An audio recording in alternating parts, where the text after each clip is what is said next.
All right, so let's take a look at civil rights. Okay, so civil rights are protections granted by the government to prevent discrimination against certain groups. Okay, so remember that civil liberties, last chapter, constitutional protections for individuals against government action. Civil rights are going to be protections granted by the government to prevent discrimination against certain groups. All right, so basically, these are going to be claims raised when a group is denied access to facilities, opportunities, or services available to other groups. So let's look at a protected class. Okay, a protected class are people protected from discrimination. All right, and this includes ethnic minorities, women, those over 40, and the disabled. So the question to think about is, what do these groups have in common? All right, so there's different classifications here. So let's look at a strict scrutiny. This is basically a racial classification, inherently suspect, and are upheld only if they serve a compelling public interest. So strict scrutiny. Then we're going to have a mid-level review. All right, this is gender classifications must bear a substantial relationship to an important legislative purpose. Okay, so we're going to look at gender classifications. And then there's a rational basis test, which is basically classifications must be reasonable, bearing a rational relationship to legitimate governmental interest. Okay, so let's look at the idea of separate but equal. So the NAACP strategy went through a series of stages to battle this. Okay, step one, looking at and documenting obvious inequalities. All right, and these are going to be addressed in 1938 to 1948 cases, different cases coming up. Step two, deciding that separation creates inequality in less obvious cases. Okay. And then step three is declaring that separation is inherently unequal. So this is the process that they went through. So when we look at Brown v. Board, all right, this was a consolidated case. All right, this was looking how some facilities were just unequal. Whereas other school districts like Topeka, Kansas had gone out of their way to create equally funded Black schools, but still separation was the issue. Okay, so this is a unanimous Supreme Court opinion. All right, it's going to overturn precedent of Plessy v. Ferguson. Okay, it's going to say that segregation is detrimental and that it creates a sense of inferiority in African American students. So the court is going to rely on social science because the 14th Amendment was not necessarily intended to abolish segregated schools, and the court really sought a unanimous opinion. They did not want this to be challenged later on with people citing the dissenting opinion for this, so they wanted a full majority. Okay, so when we look at Brown a little deeper, we have Linda Brown, who sought an enforcement order. Okay, so they're going to go back to the courts. All right, and the court is going to rule that desegregation must proceed with all deliberate speed. Okay, they can say it, but then doing it is different. So, okay, so we desegregated the school, 1954. Let's look at busing. So there's a desegregation versus integration. This is a huge debate, a huge discussion, and we can have it in class. But when we look at Swan v. Charlotte Mecklenburg, the idea is that the remedies may include racial quotas, redrawn district lines, and court ordering buses. So inner city busing could be authorized only if both the city and the suburbs had practiced segregation. So you had to prove segregation existed, okay? And then you had to have a busing system that would bring suburban students into the urban schools and urban students to the suburban schools and redraw those lines, okay? Busing remains hugely controversial. Arguably, the busing debate left the North, cities such as Boston, all right, and New York, more segregated actually than prior to this ruling. So the busing is still just a really controversial issue. So let's look at the civil rights movement. Okay, this focused on peaceful protests against segregation and inequality taking place throughout the South. All right, and the North. It did include both. Protesters were often met with violence, okay, usually at the hand of white supremacist groups, and the sheriff and police forces. Martin Luther King Jr. was arrested several times. Okay, but let's just look at his arrest in Birmingham, where he's going to write the letter from a Birmingham jail. Okay, we're going to look at this in class. He's going to distinguish between just and unjust laws, and he's going to insist that individuals have both a right and a responsibility to break unjust laws. Okay, he's going to define just laws as those that uphold human dignity, and unjust laws as those that degrade human personality. So let's look at the Civil Rights Act of 1964. This is going to prohibit discrimination in public places.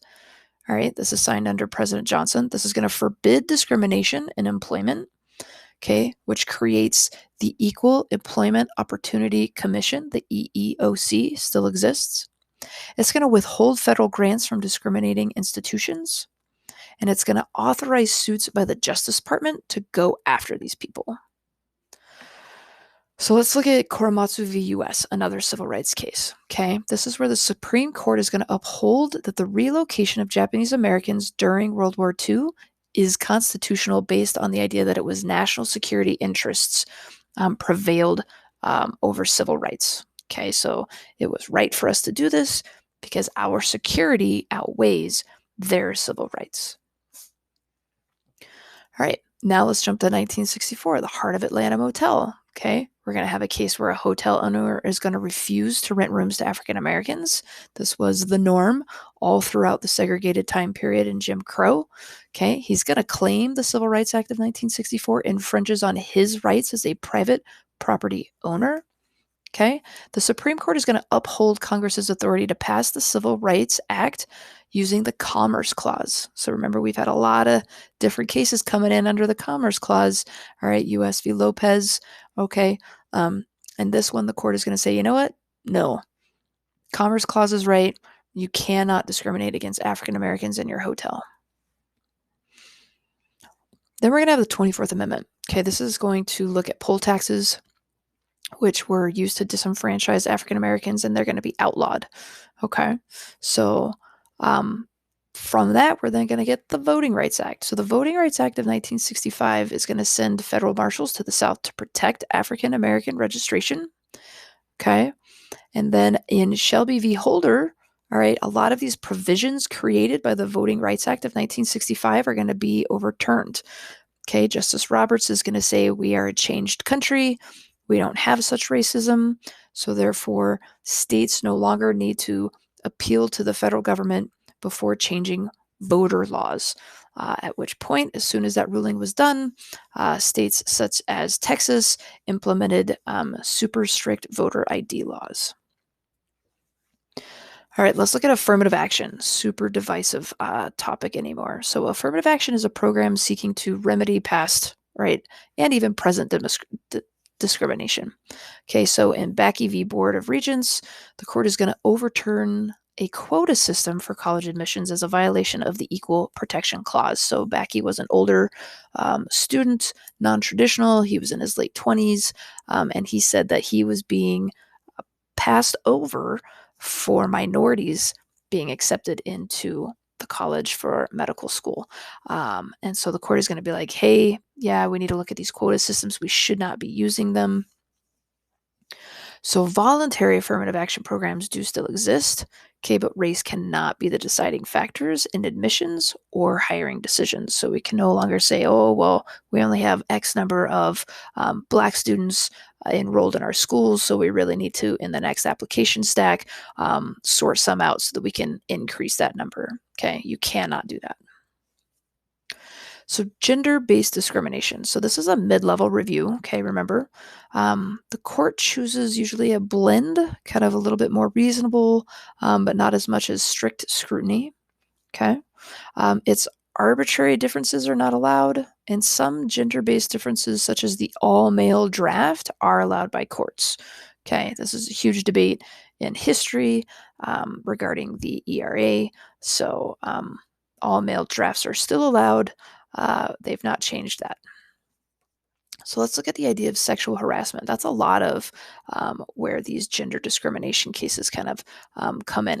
They come in on hiring, and then they come in on sexual harassment. Quid pro quo, right? The idea is that sexual favors are required as a condition of holding a job or promotion. Okay, and you can file a suit.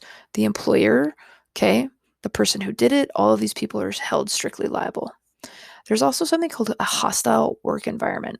Okay, this is creating a setting in which harassment impairs a person's ability to work. All right, again, employers and the employee doing it are liable if they're found negligent. Okay.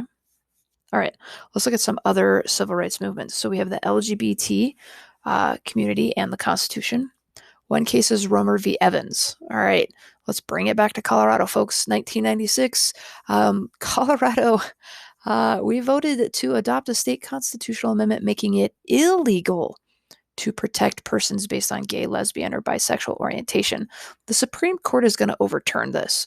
The case against this amendment was actually due to the wording on the ballot.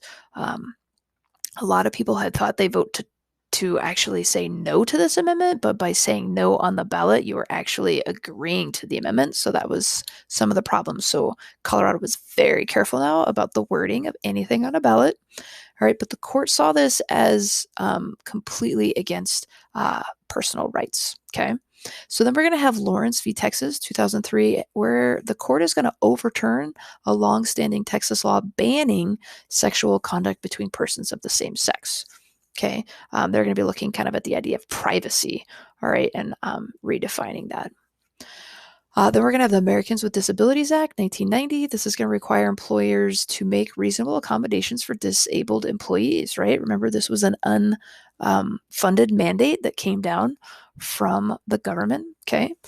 This gave rise to two issues: what constitutes a disability and what is meant by a reasonable accommodation. Okay, so a couple questions. We're going to look at these again in class, looking at different court cases. Okay, so this was your civil rights. So update your vocabulary. Be sure that you understand the stories that are in your chapter. Okay, update your chapter notes. Come to class with any questions, and until next time.